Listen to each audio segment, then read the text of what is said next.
Dear students, today I am going to explain in detail the summary of Alice written in a country churchyard, composed by Thomas Gray. The poet creates the evening atmosphere in this elegy, and it is an impersonal elegy in which the poet laments the death of poor forefathers of the villagers. The poet is sitting in a churchyard. He suddenly hears the sound of the evening bell coming from the church. The ringing of the evening bell indicates that the day has come to an end. The lowing of the cattle is heard as they return to their homes with slow steps over the fields. The farmer, exhausted with the day's labor, walks with difficulty to his home. The world outside is left in darkness. All are in their homes except the poet Thomas Gray, who is still out in the village churchyard in deep thought.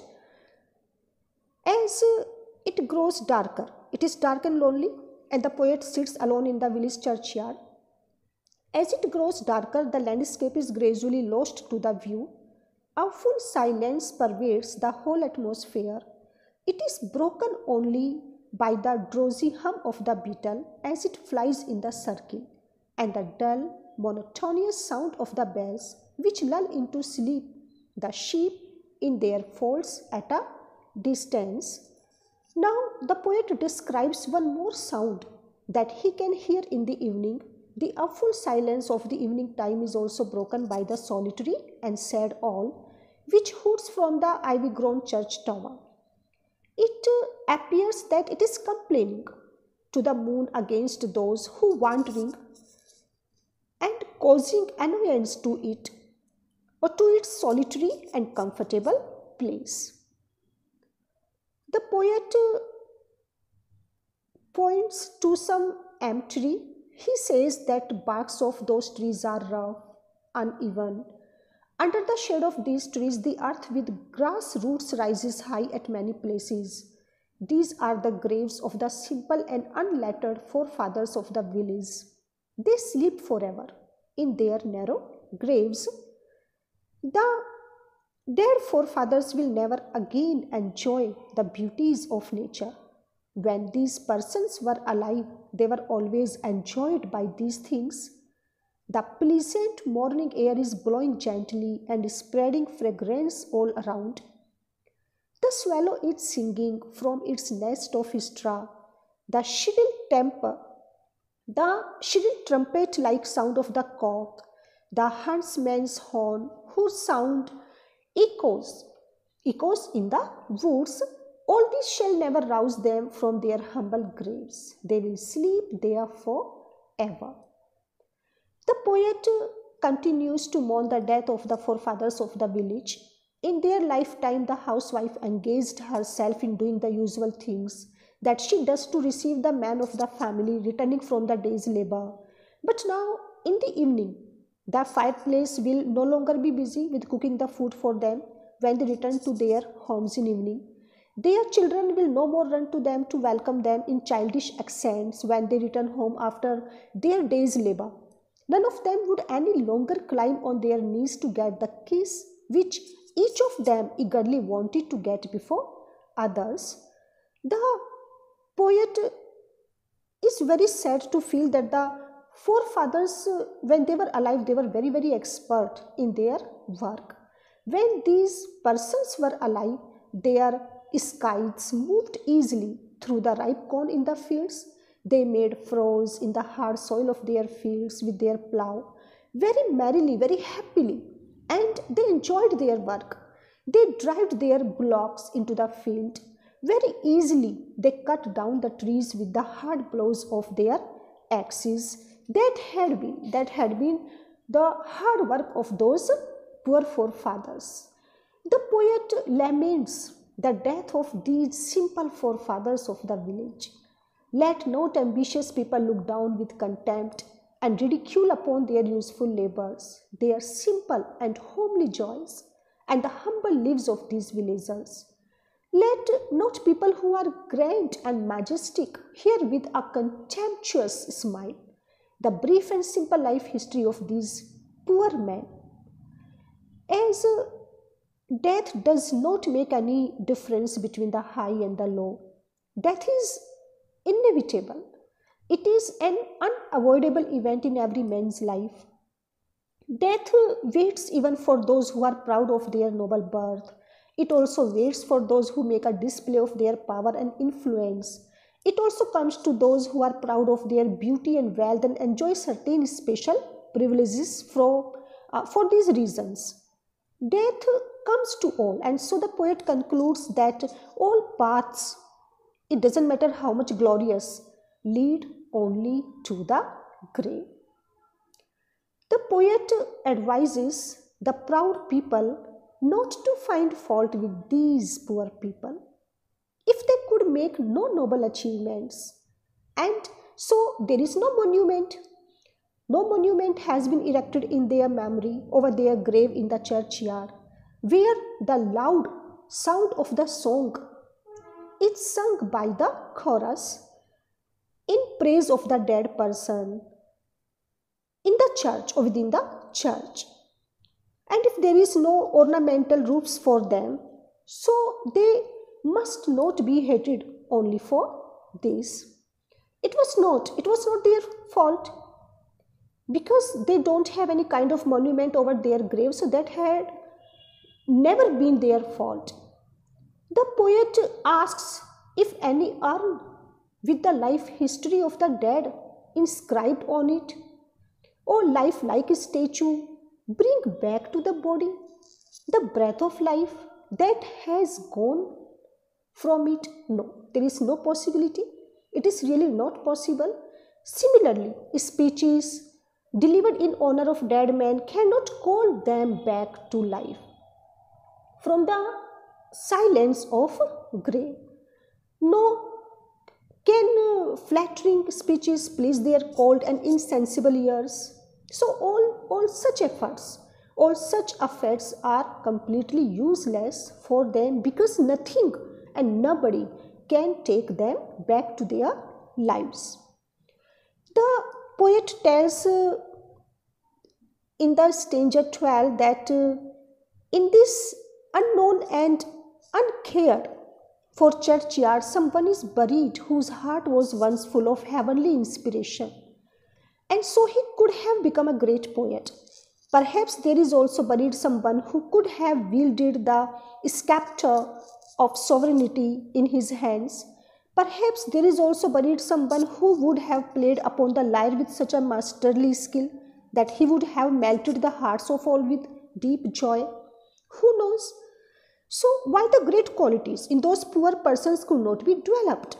The poet, he also tells us that what was the reason that why the great qualities in those poor persons could not be developed. Because they were very humble people, and they never got a chance to open the vast book of knowledge. They could never gain the collective wisdom of the wise men of all ages. The chilling effects of poverty crushed all the noble desire of their souls. They were very talented, but it was because of their poverty that they could never get any success in their lives. It was poverty, it prevented to their souls from finding expression in noble deeds and sentiments. They had the desire, but they could do nothing to obtain it. Poverty did not allow them to grow further. In the dark and unmeasurable depth of the ocean, there are buried many gems. So many beautiful and valuable things remain unnoticed in this world, no doubt. They are of the brightest and purest quality. Also, there are many flowers which grow and blossom in the desert, where they spread their sweet fragrance unnoticed and unenjoyed by anyone. So also these humble people with great capacities, with talent, they also died unknown in obscurity. They never got a suitable opportunity for doing great deeds. The poet is very sad to feel that some one of these obscure, humble people might have been a man who fearlessly resisted the tyranny of his landlord with the same craze and determination, and maybe that there might also have been someone who was as great as a statesman, and the circumstances made him so poor that not got he could not get anything in his life. The conditions of their life did not allow them any opportunity to become great orators and get the praises of the members of parliament by their speeches. They could not display their patriotism, craze by showing that they were not afraid of danger and destruction in the service of their country. They also did not get any opportunity for making their country happy and prosperous and to see in the contented look of the nation. Means there was no record of their glorious acts. So what was their fault? No. It is not their noble qualities alone that were limited by their poverty, but they were also prevented from committing crimes. So the humble fate of the poor villager prevented them from doing all the noble deeds, but there is also one consolation, that their conditions of life also prevented them from reaching the throne by a number of murders, cruelty. It also prevented them from turning a deaf ear to the appeals for mercy of the suffering mankind. The humble forefathers of the village died obscure and unknown. They could never achieve greatness, but the circumstances of their life also prevented them from concealing the pangs of truth, of which they were conscious and which was trying to assert itself in their own minds. They did not learn the art of concealing the crime or their natural modesty. They never flattered the rich and the proud by writing poems in their praise. They were talented, but they were not cruel. They were not flatterers. Forefathers of the village led a very peaceful life when they were alive. The dead elders of the village kept themselves away from the mean and sordid struggle for power, which maddens the ordinary people of the world. Their desires kept themselves confined within sober and virtuous limits. They continuously enjoyed a peaceful course of life in the quiet seclusion of their village. The dead elders of the village lived a simple and poor life in their secluded village in order to prevent their graves from being trodden over and thus dishonored by the passers-by. A very humble monument has been constructed on these graves.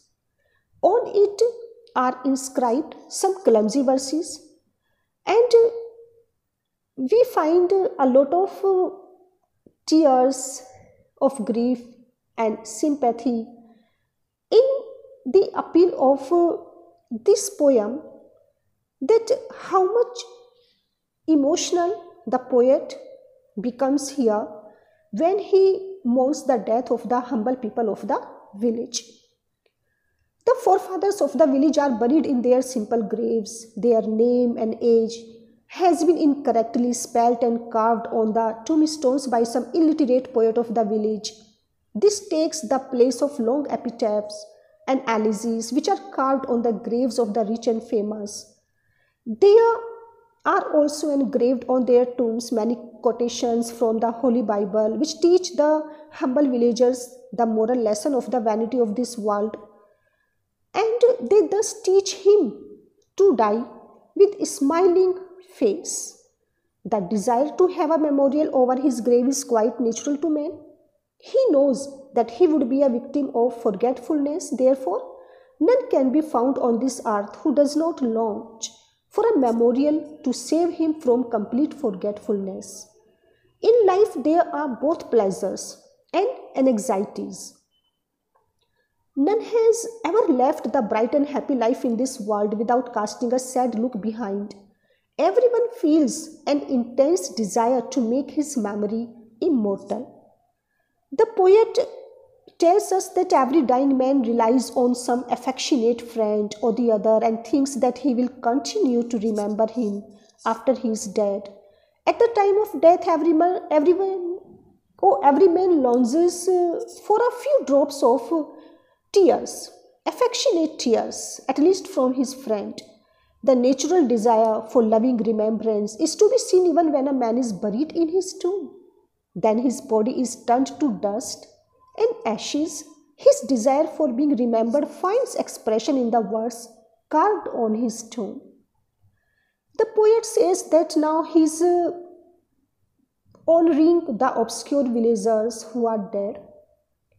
He has narrated their simple story in these lines. After his death, he himself would be buried in such an humble grave.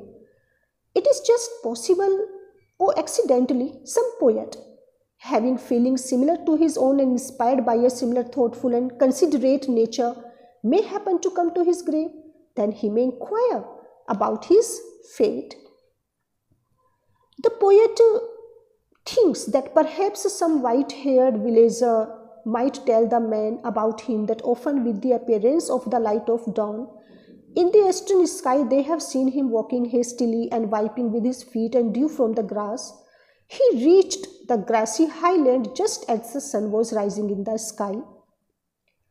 The villagers may tell him that at noon, beneath the shade of his, he may used to come here. So maybe this seems to be the desire of the poet. He will tell that one morning they failed to find him out on the hilltop which he used to frequent.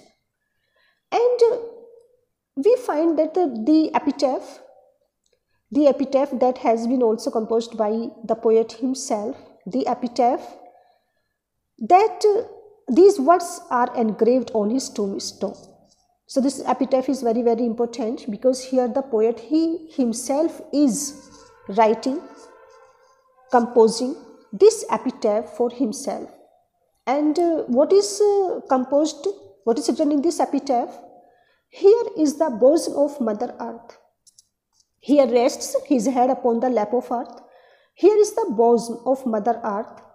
Lies buried a young man who was neither favored by fortune, means he was not lucky, and he was neither favored by fortune nor by fame. Though he was poor, humble, yet knowledge looked favorably upon him. Melancholy was his chief quality. He had a thoughtful bent of mind, natural to a poet like him. The poet had a large and liberal heart and a sincere soul, and he was rewarded by God for these qualities. He had a very kind heart, and he always shedded tears for the poor people. His heart was full of sympathy and love. He got from God his blessing. This is an epitaph. The result of this blessing was that he could get a sincere friend, and this was all that he desired. He gained from heaven, it was all he wished, a friend. And this friend, his friend, was Horace Walpole. No further seek his merits to disclose. And the last one is stanza. The readers of his epitaph should not attempt any more to find out his good qualities or to discover his weaknesses, for now he lies dead in his tomb. There, in the heart of God, who is the affectionate Father of us all, both his merits and demerits lie at rest. He is dead, and now God above can judge him. Man should not judge him. His merits make him hope for the mercy of God. The demerits make him tremble with fear as he looks forward to the day of judgment, when he would be face to face with God, and God who is his Father.